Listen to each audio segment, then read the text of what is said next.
اگر آپ نے ابھی تک ہمارا چینل سبسکرائب نہیں کیا تو فوراً سبسکرائب کا بٹن دبائیں اور بیل آئیکن کو دبانا ہرگز مت بھولیں تاکہ ایسی دلچسپ ویڈیوز آپ تک پہنچتی رہیں۔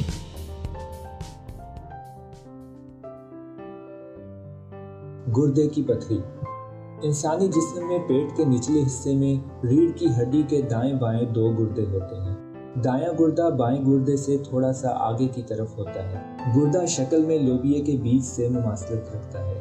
اس کے باہر کی سطح ابھری ہوئی ہوتی ہے اور اندرونی سطح پچکی ہوئی ہوتی ہے۔ اندرونی سطح سے ایک باریک سی نالی نکلتی ہے جو پچھلی طرف جا کر مثانے میں کھلتی ہے۔ اس طرح دونوں گردوں سے 2 نالیاں مثانے میں کھل جاتی ہیں۔ ان نالیوں کو یوریٹر کہتے ہیں۔ مثانے سے ایک ٹیوب نکلتی ہے جس کے ذریعے پیشاب جسم سے خارج ہوتا ہے۔ پتھری کیسے بنتی ہے؟ گردوں کا اہم کام خون سے یوریا، یورک ایسڈ جیسے بیکار مادوں کو خارج کرنا ہوتا ہے۔ اس کے علاوہ گردے خون کی ترکیب کو مستقل رکھنے کے لیے اس میں سے sodium chloride, potassium, calcium sulphate اور فاسفیٹ جیسے نمکیات کی زیادتی کو کم کرتے ہیں۔ نامیاتی اور غیر نامیاتی مرکبات پانی میں حل ہو کر بادامی رنگ کا پیشاب بنا دیتے ہیں۔ اب بعض اوقات خوراک میں کیلشیم وغیرہ والی چیزوں کی زیادتی، گردے کی بیماری اور پانی کی کمی کی وجہ سے آہستہ آہستہ یہ چیزیں گردے، یوریٹر یا مثانے میں جمع ہوتی رہتی ہیں اور جمع ہو کر چھوٹے چھوٹے پتھر کی شکل اختیار کر لیتی ہیں۔ گردے کی پتھری کی عموماً 3 اقسام سادہ، مرکب اور پیچیدہ پائی جاتی ہیں۔ کیمیائی اجزائے ترکیبی کے اعتبار سے عموماً یہ مندرجہ ذیل چیزوں پر مشتمل ہوتی ہیں: phosphate, urea, uric acid, magnesium وغیرہ۔ علامات۔ فاسفیٹ والی پتھری بعض اوقات سال ہر سال خاموش رہتی ہے مگر اندر ہی اپنی تباہی کے عمل میں مصروف رہتی ہے اور آتش فشاں کی صورت میں گردے کی ناکامی کی شکل میں نمودار ہوتی ہے۔ گردے کی پتھری سے متاثرین زیادہ تر 30 سال سے 50 سال کی عمر میں آتے ہیں۔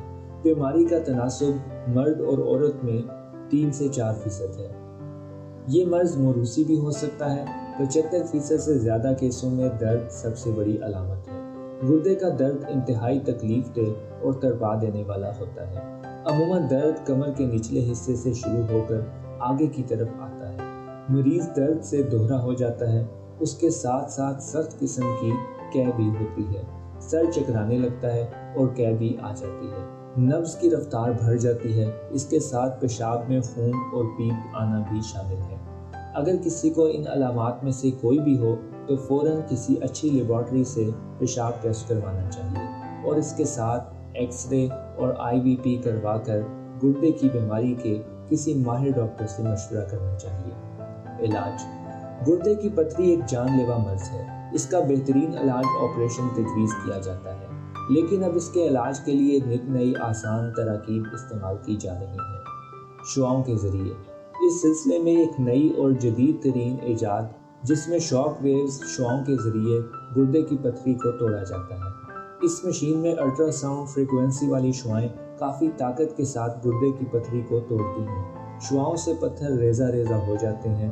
اس کے بعد مریض کو بہت سا فلوئڈ دیا جاتا ہے جس کی مدد سے ریزے پیشاب کے ذریعے خارج ہو جاتے ہیں۔ پتھری کے بعد۔ اصل میں ایک دفعہ آپریشن یا شعاؤں کے ذریعے علاج سے آدمی کی جان پتھری سے مکمل طور پر نہیں چھوڑتی، بلکہ ہر وقت اس کے دوبارہ جنم لینے کا احتمال رہتا ہے۔ پتھری کے بعد ہمیشہ خوراک میں مشروبات کا استعمال زیادہ کر دیں۔ پانی زیادہ سے زیادہ پئیں۔ کیلشیم والی اشیاء کا استعمال کم سے کم کر دیں۔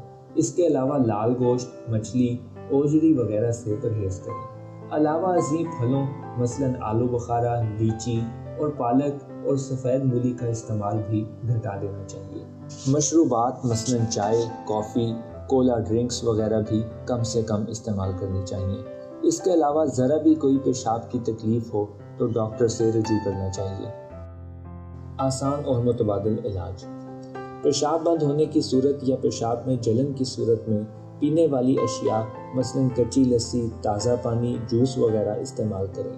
مالٹا، سنترا، میٹھے، خربوزے، کھیرا، ککڑی، انار، گنے کا رس، گنڈیریاں وغیرہ ان کا زیادہ استعمال کریں۔ یہ سب چیزیں پیشاب آور ہوتی ہیں۔ اور ان کے کھانے سے بعض اوقات گردوں کی پتھری بھی نکل جاتی ہے اور پیشاب کی نالی بھی صاف ہو جاتی ہے۔